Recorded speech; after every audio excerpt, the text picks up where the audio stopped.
केंद्रीय सड़क परिवहन मंत्री नितिन गडकरी का एक बयान काफी चर्चा में है। उन्होंने केंद्रीय मंत्री रामदास अठावले को लेकर मजाकिया अंदाज में कहा, बार हमारी सरकार बनना मुश्किल है, लेकिन कोई भी सरकार आए जाए, लेकिन रामदास अठावले का सरकार में मंत्री बनना कहीं ना कहीं तय है। नितिन गडकरी का ये बयान खूब चर्चाओं में है। उन्होंने जिस तरीके से सरकार को चौथी बार आने न आने को लेकर ये बयान दिया है, उसके बाद कहीं ना कहीं पूरा मामला तूल पकड़ता हुआ नजर आ रहा है। विपक्षी पार्टियां इसके अलग अलग मायने निकाल रही हैं और ये भी कहते हुए नजर आ रही हैं कि अब अपनी ही पार्टी के लोगों पर भरोसा नहीं रह गया है। गडकरी ने ये बयान महाराष्ट्र के नागपुर में आयोजित एक कार्यक्रम में दिया। इस कार्यक्रम में केंद्रीय मंत्री रामदास अठावले भी मंच पर मौजूद थे। बाद में गडकरी ने सफाई देते हुए कहा, वह तो बस मजाक कर रहे थे। इससे पहले अठावले ने विश्वास जताया था कि अगर बीजेपी दोबारा सत्ता में आती है तो ये सिलसिला जारी रहेगा। आपको बताएं, अठावले ने रविवार को कहा था कि उनकी पार्टी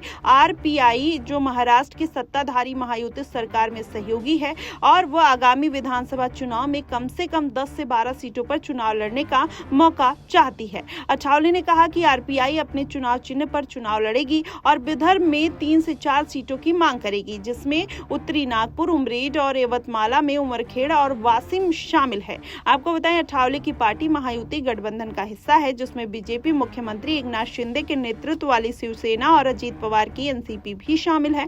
वहीं केंद्रीय मंत्री ने कहा कि उनकी पार्टी ने 18 संभावित सीटों की सूची बनाई है, जिसमें वह कुछ दिनों में महायुति सहयोगियों के साथ साझा करेगी और सीट बंटवारे में कम से कम 10 सीटें या 12 सीटें मिलने की उम्मीद करती है। अब देखना ये होगा कि क्या वाकई में भारतीय जनता पार्टी और एकनाथ शिंदे इतनी सीटें देते हुए नजर आएंगे, या फिर नितिन गडकरी ने जिस तरीके से बयान दिया है और वहां पर अगर सीटें नहीं मिलती है तो रामदास अठावले फिर से एक बार पलटी मारते हुए नजर आ सकते हैं। लेकिन उसके साथ ही देखा जाए तो अब नितिन गडकरी के इस बयान के काफी ज्यादा मायने निकाले जा रहे हैं और ये कहा जा रहा है कि नितिन गडकरी कहीं ना कहीं ये बयान देकर फंस चुके हैं और भारतीय जनता पार्टी भी इस बात को लेकर कहीं ना कहीं चिंतित दिखाई देगी, क्योंकि विपक्षी पार्टियां इसको मुद्दा बनाते हुए कहीं ना कहीं नितिन गडकरी पर सवाल जरूर उठाएंगे। इससे पहले भी कहीं ना कहीं ये बात उठती हुई नजर आई थी। नितिन गडकरी अपनी सरकार पर धावा बोलते रहते हैं और वो खुश नहीं है।